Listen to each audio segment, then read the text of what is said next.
আমি প্রায় বলি আমি মুহাম্মদ সাল্লাল্লাহু আলাইহি সাল্লামের গোলাম। কিছু মৌলবী সাহেব কয় এটা নাকি শিরক। ওরা কি শিরিক শিখছে নাকি? শিরকের সংজ্ঞা জানে নাকি?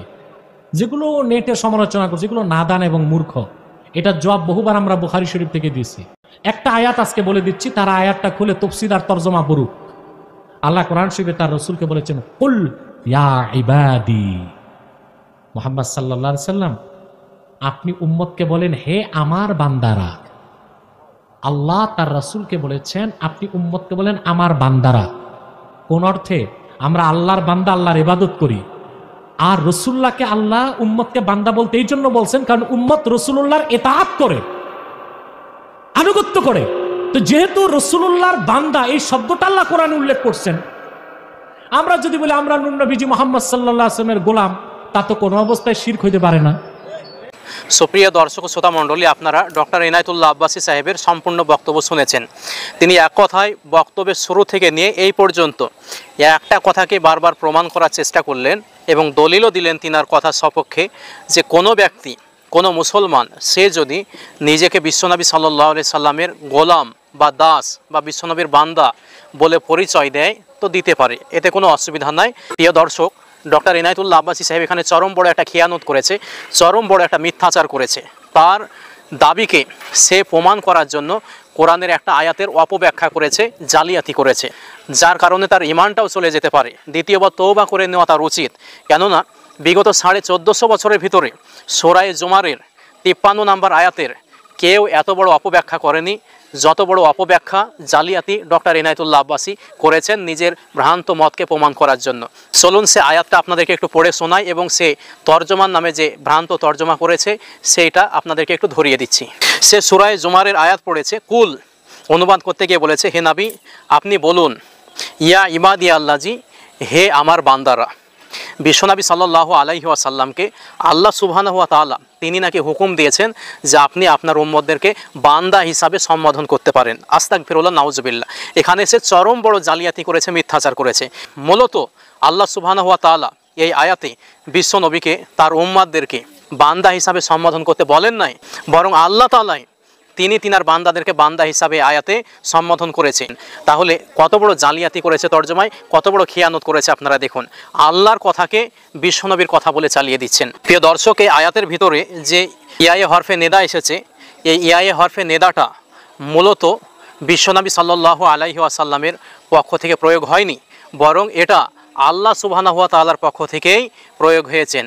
এর ইজাফত ডাইরেক্ট আল্লাহ সুবহানাহু ওয়া তাআলার পক্ষ থেকেই হবে। আর ডক্টর ইনায়েতুল্লাহ আব্বাসী সাহেব তিনি বিশ্বনবী সাল্লাল্লাহু আলাইহি সাল্লামের পক্ষ থেকে হয়েছে এটা বলতে চাচ্ছেন। এটা সুস্পষ্ট ভুল, কারণ এখানে যে ইয়ায়ে হরফে নেদাটা ব্যবহার হয়েছে এটা যে স্বয়ং আল্লাহ সুবহানাহু ওয়া তাআলা সম্বোধন করছেন বান্দাদেরকে, তার প্রমাণ হিসাবে কয়েকটা বিখ্যাত কোরআনের তাফসিরের হাওয়ালা আপনাদেরকে উপস্থাপন করছি। আপনারা দুধকে দুধ, পানিকে পানি পুরো একবার আলাদাভাবে দেখতে পারবেন।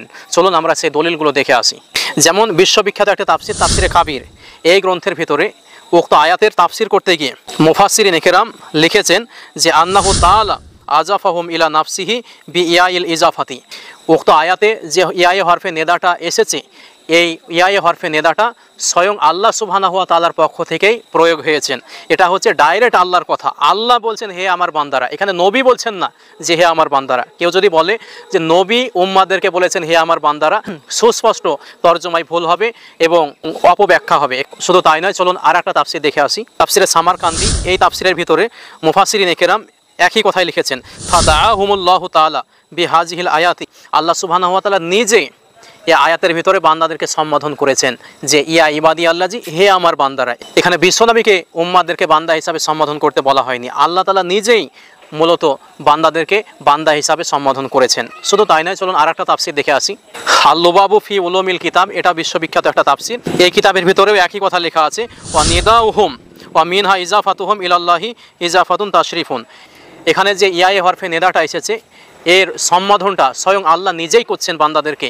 তাহলে আপনারা দেখতে পেলেন প্রত্যেকটা তাফসিরে একই কথা লেখা আছে। প্রিয় দর্শক, আরও আপনারা যদি বিস্তারিতভাবে জানতে চান তাহলে আরও আপনাদেরকে বিশ্ববিখ্যাত কয়েকটা তাফসিরের নাম বলছি। যেমন তাফসিরে রুহুল মানি 16 খণ্ড 269 নম্বর পৃষ্ঠা, তাফসিরে বাহরুল মুহিত 7 নম্বর খণ্ড 416 নম্বর পৃষ্ঠা, এবং সফওয়াত ও তাফাসির এই কিতাবের 3 নম্বর খণ্ড 78 নম্বর পৃষ্ঠা, এবং তাফসিরুল কোরআন লিবনে আরবি এই কিতাবের 2 নম্বর খণ্ড 188 নম্বর পৃষ্ঠা, এবং তাফসিরে রুহুল বায়ান এই কিতাবের 8 নম্বর খণ্ড 124 নম্বর পৃষ্ঠা, এবং তাফসিরে আবি সাউদ এই কিতাবের 7 নম্বর খণ্ড 259 নম্বর পৃষ্ঠা। এতক্ষণ পর্যন্ত যতগুলো কিতাবের নাম আপনাদের সম্মুখে করলাম, প্রত্যেকটা তাফসির গ্রন্থে একই কথা লেখা আছে যে আল্লাহ সুবহানাহু ওয়া তাআলা নিজেই মূলত তিনার বান্দাদেরকে, প্রত্যেকটা মানুষকে বান্দা হিসাবে এখানে সম্বোধন করেছে। এই সম্বোধনটা নবীর পক্ষ থেকে হয়নি। আল্লাহ সুবহানাহু ওয়া তাআলা কখনোই এই কথা বলেননি যে হে মুহাম্মদ সাল্লাল্লাহু আলাইহি সাল্লাম আপনি আপনার উম্মাদেরকে বান্দা হিসাবে সম্বোধন করুন, আস্তাগফিরুল্লাহ, নাউজুবিল্লাহ। এই তর্জমা যদি কেউ করে 100% ভুল তর্জমা করবে এবং ঈমান থাকবে না। প্রিয় দর্শক, এই জন্য আমরা এই ধরনের ভ্রান্ত কথা শুনবো না এবং ইনাদের কথাই পড়ে এরকম জঘন্যতম শিরিকের কাজ করব না। আমরা সকলে বিষয়টা মাথায় নেওয়ার চেষ্টা করব।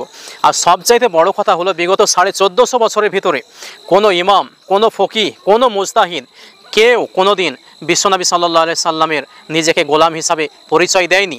শুধু তাই নয়, বিশ্বনবী সাল্লাল্লাহু আলাইহি সাল্লামের জীবদ্দশায় এবং বিশ্বনবীর মৃত্যুর পরেও বিশ্বনবীর যে শত শত লাখ লাখ সাহাবীরা ছিল, কেউ কোনোদিন নিজেকে নবীর গোলাম হিসাবে পরিচয় দেয়নি। এমন একটা রেফারেন্স না কোরআনে পাওয়া যাবে, না হাদিসে পাওয়া যাবে, না ইতিহাসের কোনো কিতাবে পাওয়া যাবে। সুতরাং নবীর গোলাম হিসাবে যদি পরিচয় দেওয়া জায়েজই হতো, তাহলে সাহাবীরাই বিশ্বনবীর গোলাম হিসাবে নিজেকে পরিচয় দিত। সুতরাং সাহাবীরা জীবনে যেহেতু এই কাজ করেননি, তিনারা যেহেতু জানতেন এটা শিরিক, আমরাও এই কাজ থেকে বেঁচে থাকবো। আল্লাহ সুবহানাহু ওয়া তাআলা আমাদেরকে সঠিক বুঝদান করুক। আল্লাহুম্মা আমিন।